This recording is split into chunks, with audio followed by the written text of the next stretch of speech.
Good morning students. In the previous video of electrostatics, we have seen how we can calculate the value of the flux passing through a surface in the presence of an electric field, and what can be the unit of the electric flux, what can be the value of flux in a variable electric field, etc.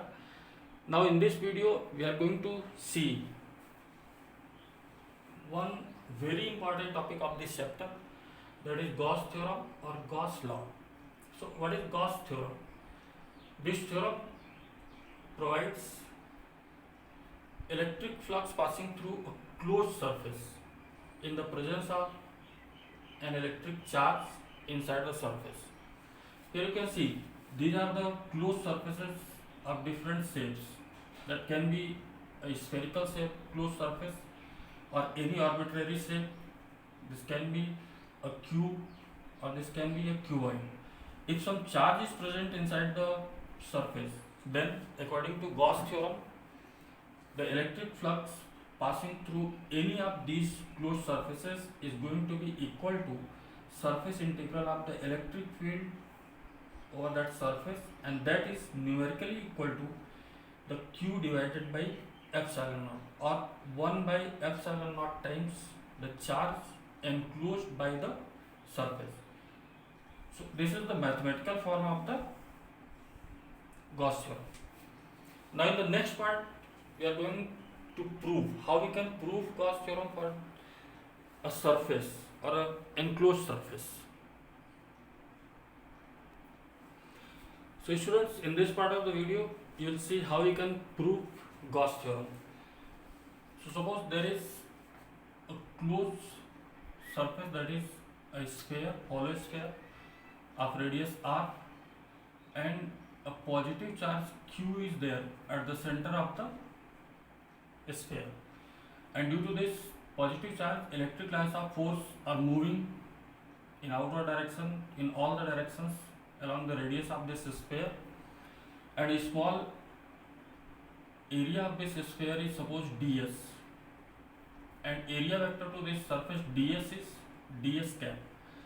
And what is the value of electric field on the surface of the sphere? Electric field on the surface of the sphere is given by E equals 1 by 4 pi epsilon naught q divided by r square.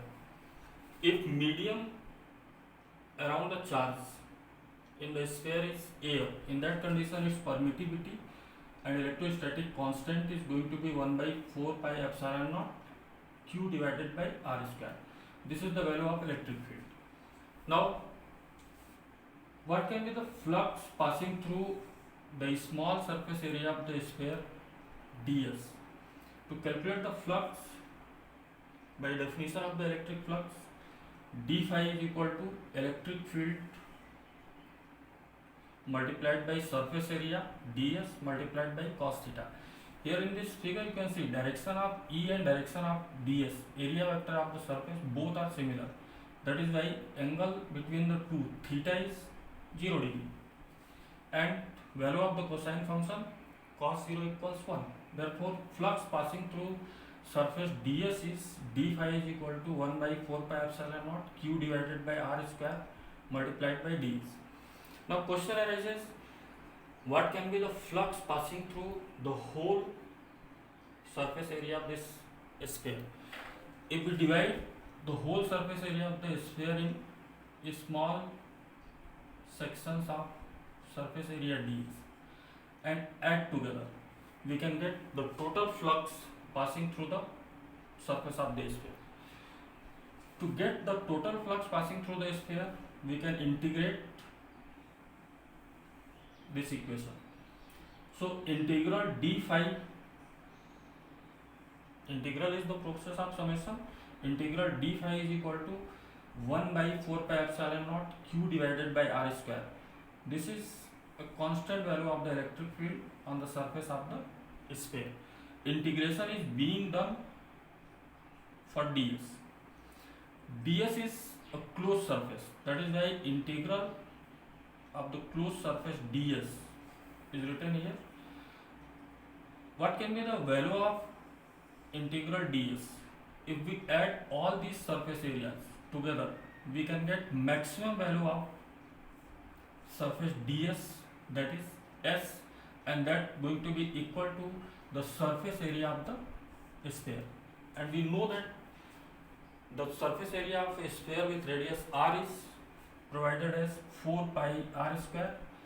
So electric field multiplied by total surface area of the sphere 4 pi r square, 4 pi cancels out, r square cancels, and flux passing through this surface, or flux passing through this closed surface of the sphere, is coming out to be phi is equal to q divided by epsilon. Now question arises, if the medium around the charge inside the sphere is not air, suppose some other medium is there whose relative permittivity is epsilon r, then what can be the value of this flux? So simply nothing going to change. The flux in that case is going to be q divided by epsilon naught into epsilon. So flux passing through the surface of the sphere becomes q divided by epsilon naught into epsilon naught, simply. So in the presence of any other medium, we can calculate the value of the flux passing through this closed surface, that is sphere. If the medium present around the charge has dielectric constant K, in that condition, again the flux passing through the closed surface becomes phi is equal to 1 by K times total charge present inside the sphere divided by epsilon. So in this way we can calculate the value of the flux passing through the sphere in the presence of some other medium whose relative permittivity is given or whose dielectric constant is given. We can calculate value of the flux passing through the closed surface.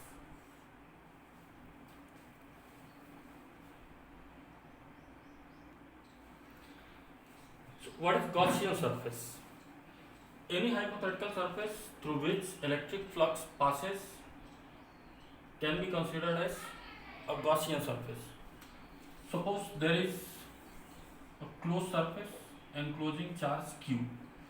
This is the Gaussian surface for this charge, or we can say any hypothetical surface enclosing certain charge, and if the flux is passing through it in the presence of that charge or the charge distribution.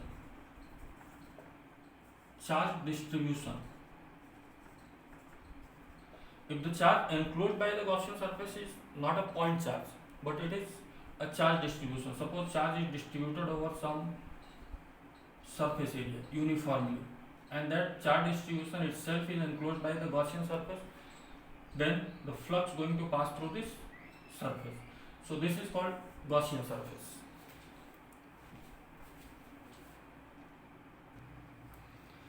So students, after proof of Gauss theorem, these are some applications of the Gauss theorem. Using Gauss theorem, we can find electric field due to some different type of charge distributions.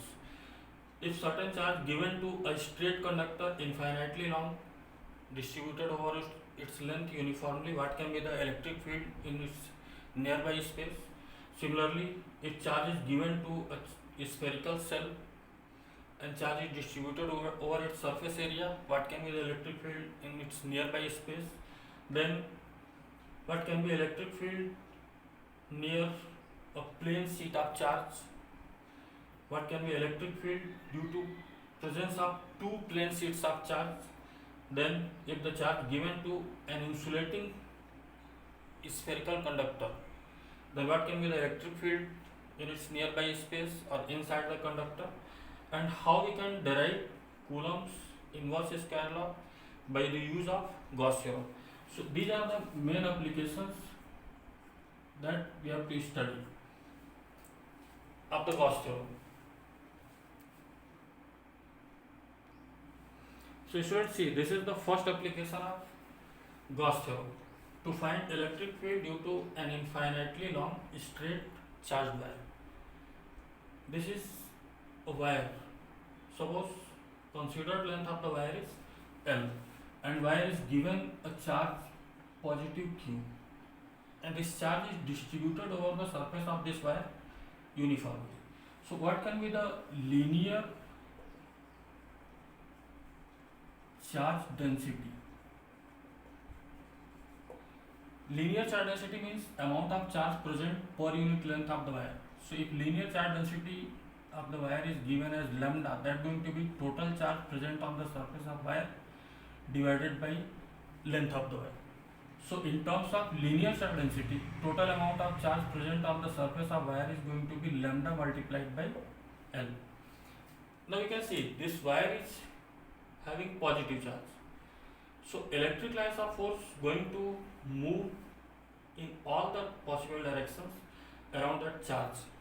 As charge is positive, so direction of the electric lines of force outward from the surface of the wire. So imagine a cylinder of radius r through which the flux is passing due to presence of charge on the surface of this wire. It means Gaussian surface around the wire is in the shape of hollow cylinder whose radius is r and length is L. So a small surface area of the cylinder is suppose ds. So direction of the electric field due to presence of charge on the wire E and area vector of ds both are similar. So flux passing through surface ds, d phi is equal to electric field E multiplied by surface area ds cos 0 degree, or this can be written d phi is equal to E into ds. So now we have to find what is the flux passing through the curved surface area or whole curved surface area of the cylinder. For that, if we integrate this relation, integral d phi is equal to E into integral ds. So integral d phi is phi, that is total flux passing through the closed surface area of the cylinder. It's going to be E multiplied by integral ds. So integral ds, the curved surface area of the cylinder is a closed surface. So if we write closed integral ds, the value of the integral ds is 2 pi r L. That is total curved surface area of the cylinder. This is equation number 1, suppose.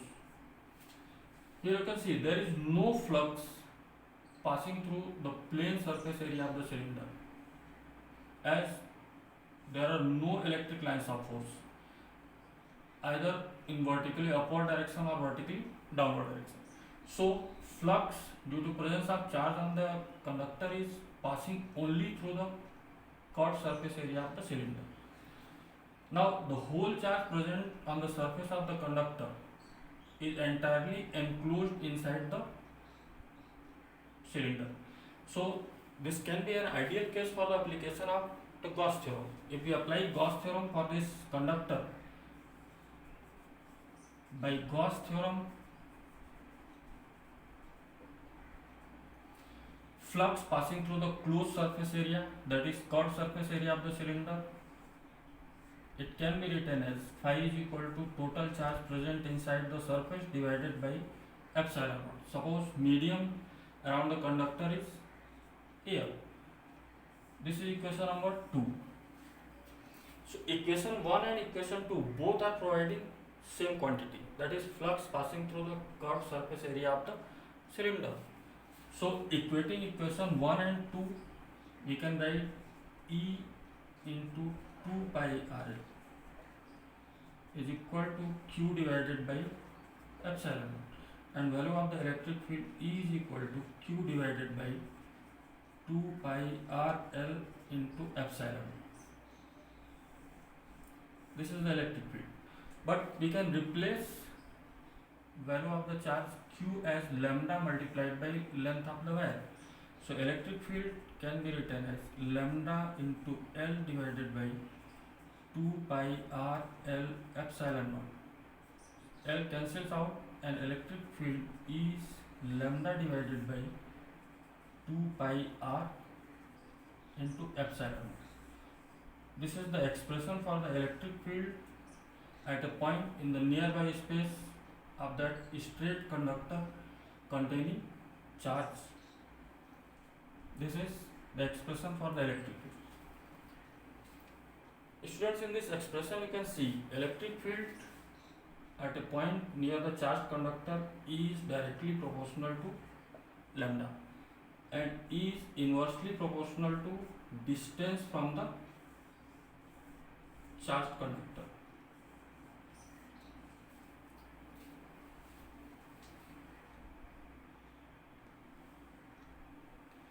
Students, sometimes question asked how we can represent the graphical variation of the electric field with respect to charge density of the straight conductor, that is E versus lambda and E versus R.